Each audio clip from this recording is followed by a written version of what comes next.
블랙엑스라는 단체가 있는데요. 공식 명칭은 에도 국립대 학생회의 국제 흑인 인종 해방 운동이라는 공식 명칭을 가지고 있는 단체입니다. 1970년대에 나이지리아의 베닉 대학에서 설립된 단체이죠.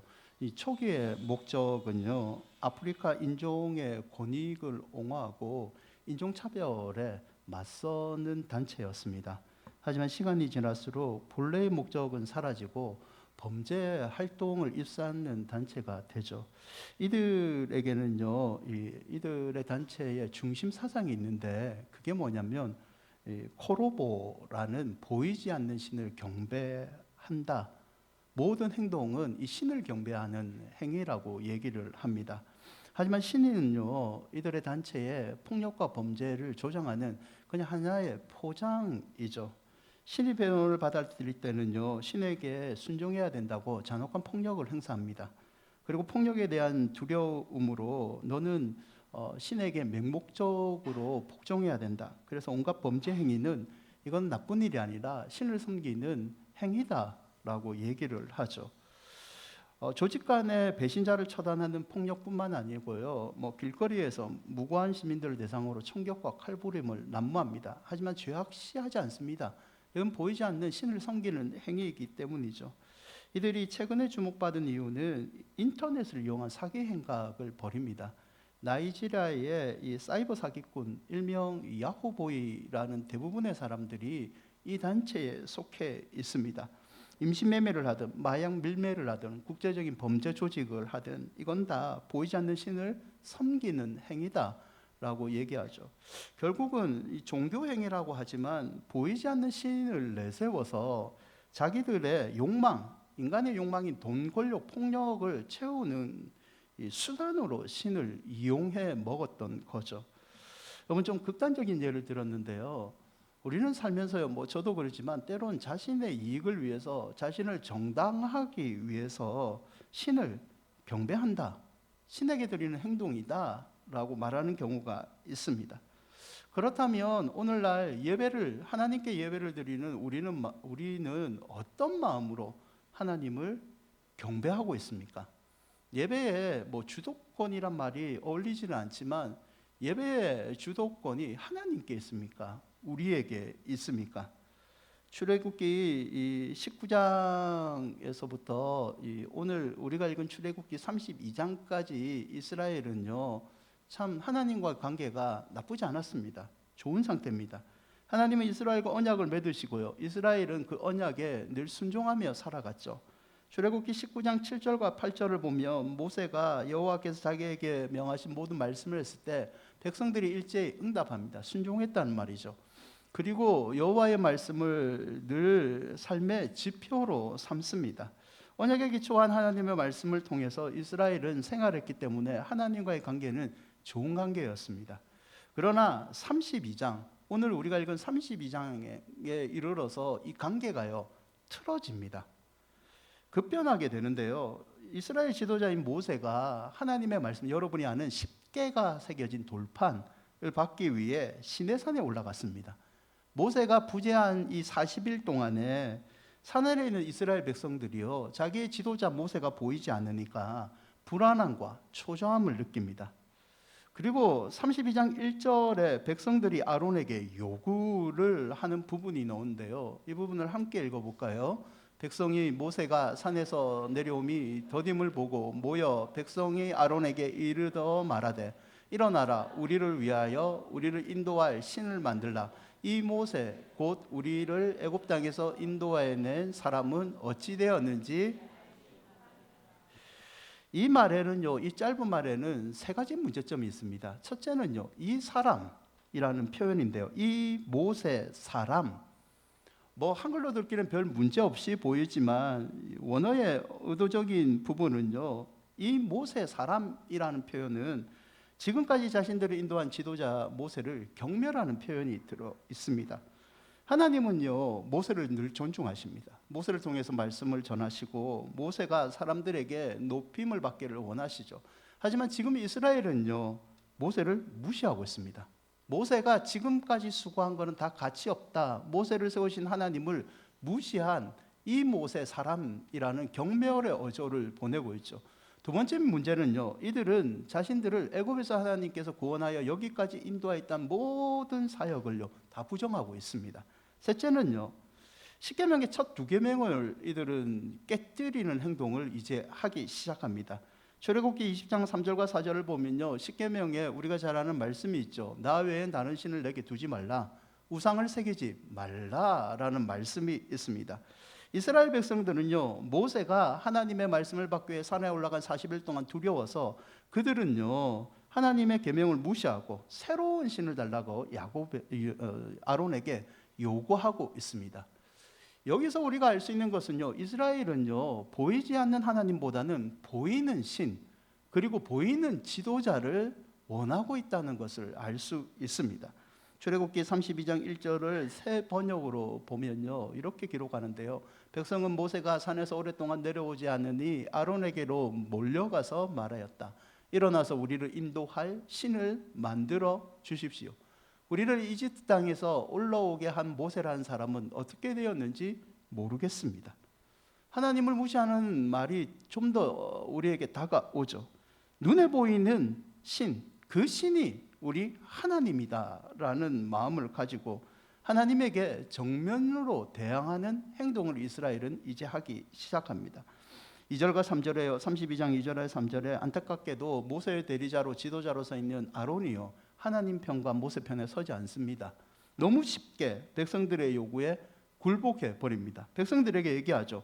아내나 자녀들에게서 금고리를 빼어 가져오라. 4절에 이 금고리를 가지고요 아론은 눈에 보이는 신을 만듭니다. 그게 송아지이죠. 사진을 보여주시면 이 금송아지, 이들이 만들었던 금송아지는 애굽에서 섬겼던 아피스라는 신의 형상으로 만들었을 가능성이 높습니다. 하나님의 백성인 이스라엘이 아직도 꽤 오랜 세월 동안 애굽에 살았기 때문에 눈에 보이는 신, 그들을 본 신은요 항소신밖에 없기 때문에 그 모양으로 하나님을 만들고 이게 우리 하나님이다 라고 얘기한 거죠. 4절에 보면요 아론이요 더 황당한 말을 합니다. 그 금송아지를 향해서 사람들에게 선포하죠. 너희의 신이다.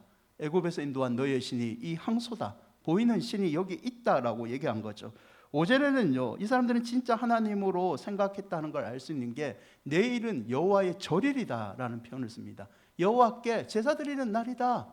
이게 진짜 우리 하나님이다라고 생각을 하죠. 6절에 이튿날이 되어서 그들이 실제적으로 일찍이 모여서 번제와 화목제를 드립니다. 이건 하나님께 제사하는 행위거든요. 이 신을 하나님으로 받아들이고 번제와 화목제를 드리고 예배가 끝난 다음에 같이 먹고 마시고 일어나서 일도는 이 축제를 즐기고 있습니다. 하나님을 조롱하고 배신하는 행위이죠. 7절과 10절에 보면요 이 소식을 하나님께서 아시고 모세에게 이르십니다. 모세에게 얘기하기를 이스라엘 타락을 크게 화내시는 여호와의 모습이 나와 있죠. 그리고 모세를 통하여 이스라엘 지금 이 우상숭배에 참여했던 백성들을 멸하겠다. 모세로부터 아예 다시 새로운 민족을 세우겠다라고 진노하십니다.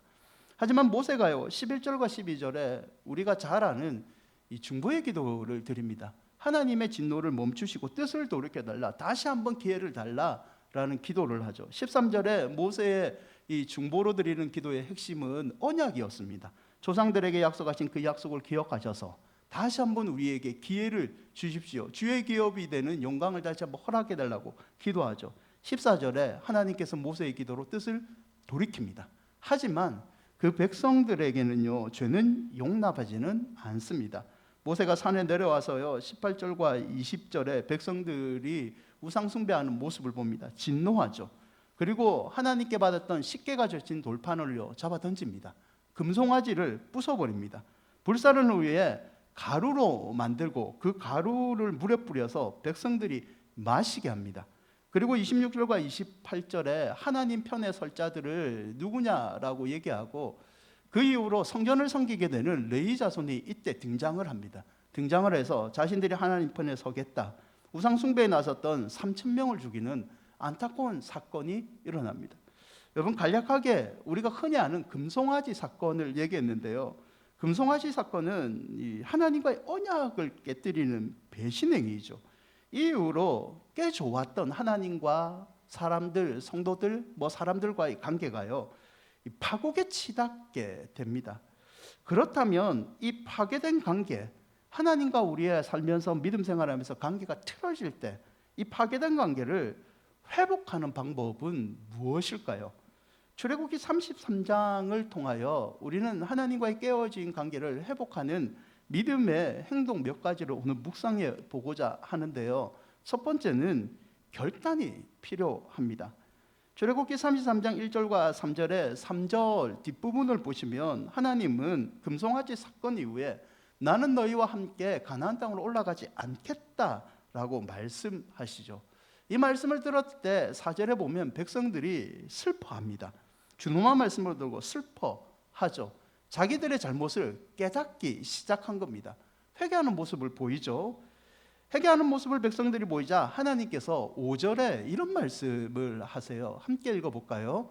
여호와께서 모세에게 이르시기를 이스라엘 자손에게 이르라.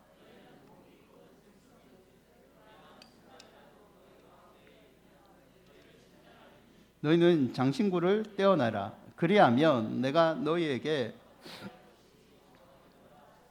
아론이 백성들에게 금송아지를 만들게 요구했던 게 금고리입니다. 장신구죠. 장신구 금으로 되죠. 요즘같이 금 비싼 시대에. 그래 귀중하다는 의미도 있지만 더 깊은 의미는요.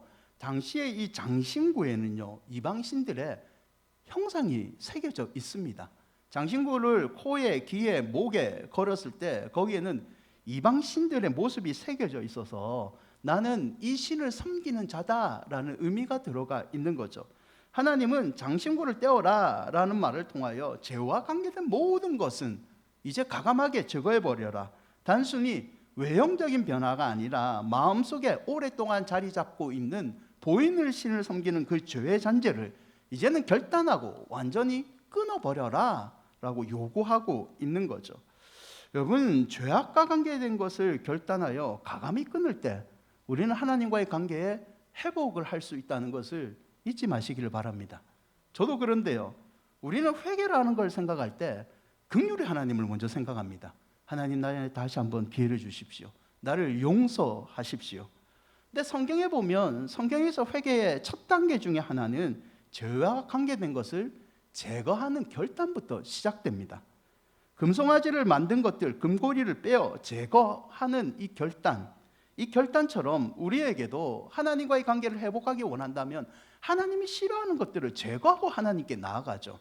무턱대고 하나님 사랑이시니까, 긍휼이시니까 그냥 용서해 주십시오라는 그 기도보다는 회개의 결단이 먼저 필요하다는 겁니다. 여러분, 오늘날 우리에게도요, 눈에 보이지 않지만 우리 주변에, 우리 마음속에 영적인 금송아지들이 많지 않습니까? 하나님보다 더 의지하고 사랑하는 모든 것들이 보이지 않지만 이 금송아지들이죠. 화려하고 위험이 있던 무엇이든 우리와 하나님 사이를 가로막는 것들은요, 하나님 보시기에는 딱 하나입니다. 죄 덩어리. 그런 것들은 죄 덩어리에 불과하죠. 골로새서 3장 5절과 6절에 보면요, 땅에 있는 지체를 죽이라 한 다음에 바울은 곧 음란과 부정과 사욕과 악한 정욕과 탐심이라는 것은 우상 숭배라고 얘기합니다. 하나님보다 더 욕심내는 것, 네 마음을 지배하고 있는 것, 그게 돈이든 명예든 성공이든 편안함에 대한 지나친 욕심이든 그게 하나님보다 더 의지하는 거라면 그거는 오늘날의 영적인 금송아지이다라는 말이죠. 여러분, 이스라엘 백성이요, 하나님과의 관계를 회복하기 위해서 하나님은 그들에게 하나님보다 더 사랑하는 영적인 금송아지를 과감하게 제거하는 결단을 보여라 라고 말씀하셨고, 하나님의 이 요구는요, 오늘날 우리에게도 적용됩니다. 우리는 하나님과의 관계를 회복하기 위해서는요, 사랑의 하나님을 의지해서 진정한 회개를 해야 되죠. 내 속에 영적인 금송아지가 하나님보다 더 사랑하고 있는 것을 인정하고 진실하게 하나님 앞에 회개하기를 믿음으로 결단하는 게 관계 회복의 시작이라는 것을 기억하시기를 바랍니다. 여러분, 죄의 본질은요, 하나님과의 관계를 단절시키는 겁니다. 그럼 회개는요, 단절된 관계를 다시 이어주는 첫걸음입니다. 이 회개를 결단하려면요, 사랑의 하나님의 은혜도 필요하지만 저와 여러분의 과감한 제거하는 믿음도 필요합니다. 끊기 어려운 습관이 있다, 멀리해야 되는 관계가 있다, 중독의 행위가 있다면 하나님 앞에서 단호하게 끊어버리는 결단이 필요하고 100% 끊을 수 없지만 그 결단의 믿음을 보시고 하나님께서 관계 회복의 은혜를 우리에게 내려주는 거죠. 금송아지를 부수는 거요, 힘들죠. 내가 너무 아끼고 이때까지 쌓았던 것 하나님보다 더 사랑해서 내려오는 게 고통스럽습니다. 하지만 하나님과의 온전한 관계를 위해서는 반드시 거쳐야 되는 단계라면 우리는 믿음으로 결단해야 될 줄 믿습니다.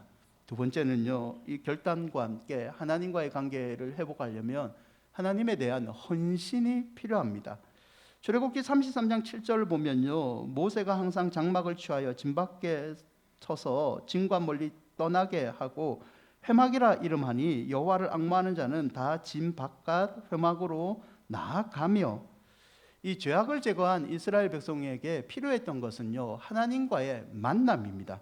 그래서 모세는요, 성막이 완성되기 전에 임시로 하나님과 만날 수 있는 장소, 회막을 마련합니다. 당시 사람들이 금송아지 우상숭배를 했던 결국 이유도요, 눈에 보이는 형상, 건축물을 통해서 신을 섬겼을 때 너무 익숙했기 때문에 꽤 오랜 시간 애굽에서 이런 행동을 했기 때문이죠. 그래서 모세는요, 하나님의 임재를 상징하는 이 회막, 거룩한 장소를 마련해 줍니다. 출애굽기 33장 8절과 9절인데요, 함께 읽어볼까요? 모세가 회막으로 나아갈 때 백성이 다 일어나 자기 장막 문에 서서 모세가 회막에 들어가기까지 바라보며, 모세가 회막에 들어갈 때에 구름 기둥이 내려 회막 문에 서며 여호와께서 모세와, 구름 기둥이 섰다는 것은 하나님의 임재가 특정한 장소에 국한받지 않고 진실한 마음, 회개하는 마음 가진 자들에게 임한다는 것을 상징하죠. 회막이 임시 장소지만 하나님은 그곳에 임재하셔서 백성들의 진실한 예배를 지금 받아주고 계신 거죠. 여러분, 이스라엘 백성이 진영 밖에서 회막을 쏘고 하나님을 만난 것처럼요, 오늘날 우리가 하나님과의 관계를 회복하기 원한다면요, 하나님을 만날 시간, 하나님을 만나는 공간의 특별한 회막 같은 특별한 장소와 시간이 우리에게 필요하다는 겁니다. 고린도전서 6장 19절과 20절에 보면요, 바울은 우리의 몸은 그냥 몸이 아니라 이 성령이 거하시는 성령의 성전이라고 얘기를 합니다. 우리는 예수 그리스도의 십자가 은혜를 받은 이후에 언제 어디서나 하나님을 만날 수 있는 성전이라고 얘기하죠. 근데 정작 하나님께서 이렇게 하나님을 직접 만날 수 있는 임재의 은혜를 주셨는데 우리가 바쁘다는 핑계 아래 하나님과의 만나는 시간, 하나님과의 만나는 공간을 소홀히 하고 있다는 거죠. 그 시간과 공간은 가지지 않고 하나님, 나와 늘 함께 해주십시오, 나는 하나님과 깊은 관계를 원합니다라는 기도만 드리고 있다는 거죠. 사랑하는 여러분, 바쁘지만 하나님과 만나는 시간은요, 의도적으로 구별해야 됩니다. 그게 하나님의 말씀에 순종하는 백성의 모습 아니겠습니까? 매일 아침 말씀과 기도로 하루를 시작하시든지, 출근길에 잠깐 묵상의 시간을 가지든지, 잠들다가 하루를 뒤돌아보시든지, 업무 중에 잠깐 옥상에 올라가서 커피 한 잔을 마시더라도 그 시간에 내가 나만의 시간의 회막을 정하고 하나님과 교제를 해야지 깊은 믿음의 관계에 들어갈 수 있는 거죠. 여러분, 하나님을 만나는 이 시간의 회복하시기를 축원드립니다. 여러분이 어떤 시간이든지 하나님을 만나고자 한다면 하나님은 분명히 시공간을 초월한 그분께서 그 시간 가운데 임재해 주실 줄 믿습니다. 또한 하나님이 임재하는 이 공간의 회복이 우리에게 필요합니다. 교회 나와서 기도하면 좋죠. 하지만 이 일상의 생활에서 교회 나오기 힘들다면 회사의 한 공간이, 내 사무실이 하나님을 만나는 공간의 회막이 될 수 있습니다. 침대 옆이 회막이 될 수 있죠. 중요한 것은 이곳 가운데 하나님만 은밀한 가운데 나를 만나 주십시오라는 마음이 중요하지 않겠습니까? 저는 이 학창 시절에 예수님을 저 혼자 믿었잖아요. 그래서 저에게 늘 고민이 있었습니다. 제가 섬겼던 목사님은 학교를 마치면 늘 교회 와서 기도를 했대요. 그러고 싶은데 매일마다 그렇게 기도하는 게 참 쉽지는 않았습니다. 부모님 눈치도 보였고요. 그래서 참 고민하고 있는데 그 고민이 커지니까요, 나중에는 죄책감으로 다가오더라고요. 야, 내가 저자훈련도 받고 있는데 이 시간을 구별해서 드리고 싶은데 그러지 못하니까 마음에 죄책감이 늘 쌓이는 겁니다. 고민이 너무 쌓여서 담당하고 있는 이 교육자 목사님에게 찾아갔죠. 목사님에게 상담을 했습니다. 내가 하나님께 진짜 매일매일 기도하고 싶은데 목사님이 좀 여의치가 않습니다. 어떻게 했으면 좋겠습니까? 그분이 세월이 지나서 보니까 참 지혜로웠던 것 같아요. 저한테 무슨 말을 했냐면, 너 학교 같아 어떻게 가? 저는 대학교 전까지 초등학교부터 고등학교까지 걸어 다녔습니다. 학교를 30분 내에 다 있었기 때문에 걸어서 등교를 합니다라고 하니까 지도에 있던 목사님이 그러면 걸어가는 동안 눈 뜨고 기도하면 된다 이러시는 거예요. 나에게는 충격적이었습니다. 기도를 눈 안 감고 눈 뜨도 해도 되는구나. 그러면 눈 감고 기도하면 안 됩니까? 눈 감고 기도하면 차에 치여서 죽는다. 눈 뜨고 기도해요. 더 궁금하잖아요. 그러면 눈 뜨고 뭘 기도합니까? 눈 뜨고 그냥 네가 하고 싶은 기도 아무거나 해도 된다. 뭐가 먹고 싶으면 뭐가 먹고 싶다. 오늘 학교에 가서 숙제를 못했습니다. 하나님 어떻게 눈을 감겨주시는 은혜를 주십시오. 뭐 잡다한 기도든 상관이 없다. 중요한 거는 그 등굣길 걸어가는 시간이 하나님과의 너만의 둘만의 대화의 시간이면 하나님이 너무너무 기뻐하신다는 거죠. 이 오늘 본문의 말씀처럼 하면요, 그게 저만의 고등학교 시절에 공간의 해막이었고 시간의 해막이었고 그 시간을 통해서 저의 믿음이 깊어지고 결국은 하나님의 목회자의 길로 헌신하는 계기 중에 하나가 되었던 거죠. 시편 73편 25절과 28절 말씀인데요, 함께 읽어볼까요? 하늘에서는 주 외에 누가 내게 있으리요?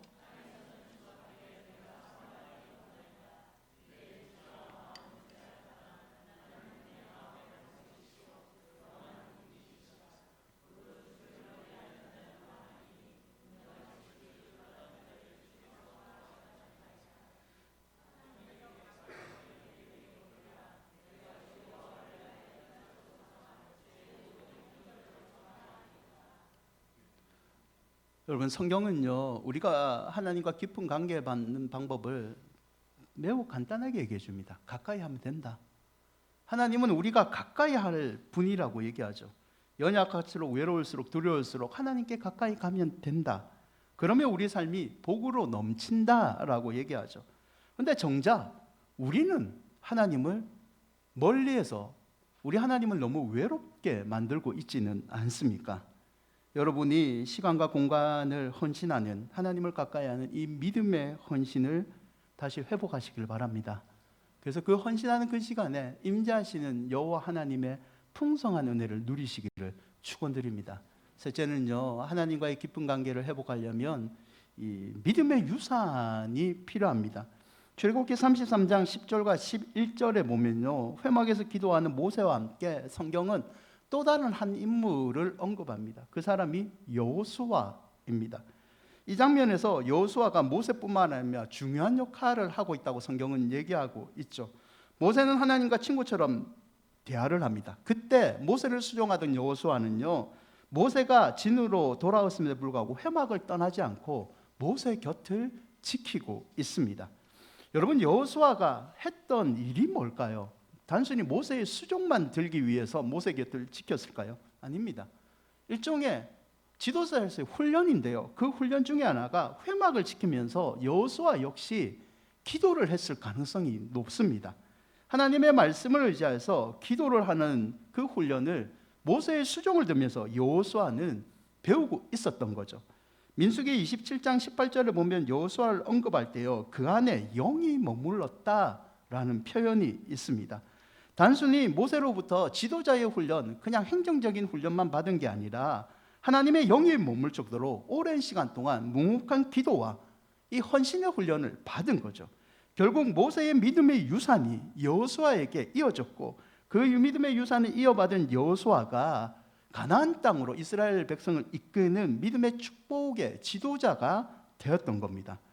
여러분, 우리 삶에도 마찬가지인데요, 우리가 하나님과의 진실한 교제를 계속하기를 원한다면, 천국 갈 때까지 이 진실한 깊은 관계를 원한다면요, 나만 은혜 받아서는 안 된다는 겁니다. 믿음의 유산을 내 자녀들에게, 내 손주들에게 물려줘야 되는 것. 마치 모세가 여호수아에게 기도의 모범을 보인 것처럼 우리가 기도의 모범을 자녀들에게 보여주면서 그들이 하나님 앞에 기도하는 게 중요하다는 깨닫는 믿음의 유산이 있었을 때 우리와 우리 자녀들이 하나님과의 깊은 관계를 오래 맺을 수 있다는 거죠. 신명기 4장 7절과 9절의 말씀인데요. 함께 읽어볼까요? 우리 하나님 여호와께서 우리가 그에게 기도할 때마다 우리에게 가까이 하심과 같이 그 신이 가까이 함을 얻는 큰 나라가 어디 있느냐? 오늘 내가 이 율법과 같이 그 규례와 법도가 정의 큰 나라가 어디 있느냐? 오직 너는 스스로 상가며 내 마음을 힘써 지키라. 그리하여 내가 눈으로 본 그 일을 잊어버리지 말라. 내가 생존하는 날 동안에 그 일들이 내 마음에서 떠나지 않도록 조심하라. 너는 그 일들을 내 아들들과 내 자손들에게 하나님과 동행하는 믿음의 유산을 물려줬을 때 우리의 노년뿐만 아니라 우리 자녀들, 자손들의 가문이 하나님과 깊은 관계를 이어가는 믿음의 명문 가문이 되는 거죠. 내일 민족의 고유 명절인 추석입니다. 가족들과 행복한 시간을 가지십시오. 그리고 그 중심에 여러분 가정 예배를 드리십시오. 교회에서 제공하는 가정 예배지를 받아 가시든지 유튜브에 가정 예배를 틀어 놓으시든지 가정 예배를 들음으로써 우리 가족들에게 이 화목을 주시는 분은 하나님인 것을 그 믿음의 유산을 자녀들에게 내려 주시기를 바랍니다. 하나님의 은혜로 믿음의 유산이 전수되면요, 여러분의 가문은 반드시 영적인 금송아지를 이겨내는 믿음의 명문 가문이 될 줄 믿습니다. 말씀을 맺고자 합니다. 세계적인 테너 가수인 루치아 파바로티가 있습니다. 이 바바로티가요, 성장하는 때까지는 아버지의 힘이 매우 컸다고 합니다. 그의 아버지는 빵가게를 운영했는데요, 바바로티가 어렸을 때 타고난 음악 전형 목소리를 가진 게 아버지가 발견합니다. 그리고 아버지가 최선을 다해 소질을 개발시켜 주죠. 하지만 바바로티는요, 대학에 가서 교육학을 전공을 합니다. 졸업할 시점에 음악을 할지 교육학으로 이 교육자가 될지 방황을 하게 돼요. 고민하던 바바로티에게 아버지는 이런 말을 남겨요. 자막을 보여주시면 두 의자 사이를 크게 벌려놓고 두 의자에 동시에 다 앉으려고 하면 바닥에 떨어진다. 평생을 보고 하나의 의자만 택하라. 그리고 그것은 네가 결정할 문제다. 여러분, 이 말이 오늘날 우리에게 시사하는 바가 있습니다. 세상과 하나님 두 개 동시를 다 차지하려고 하면요, 바닥에 떨어집니다. 그리고 성경은 수많은 선택지 가운데 우리는 믿음을 선택해야 되고 우리의 믿음의 선택이 영원한 삶을 좌우한다고 가르쳐주고 있습니다. 신명기 6장 4절과 9절을 보면요, 이스라엘아, 여호와는 오직 유일한 여호와시니 너는 마음을 다하고 뜻을 다하고 힘을 다하여 네 하나님 여호와를 사랑하라고 얘기합니다. 그리고 그 이 사랑하라는 계명은 나만 지킬 것이 아니라 네 자녀에게 부지런히 가르쳐라. 어느 정도로 가르치냐? 집에 앉아 있을 때나 길을 가든지 누워 있을 때인지 일어날 때인지 이 말씀으로 가르쳐라. 손목에 새겨 기호를 삼으며 미간에 표를 삼아 문설주와 바깥문에 기록할 정도. 네 자녀가 평생 잊지 않는 영원한 선택의 기준은 하나님이라는 것을 반드시 가르치라고 성경은 얘기하고 있습니다. 여러분, 여러분의 자녀와 여러분들이 믿음의 명문 가문 되시기를 진짜 축원드립니다.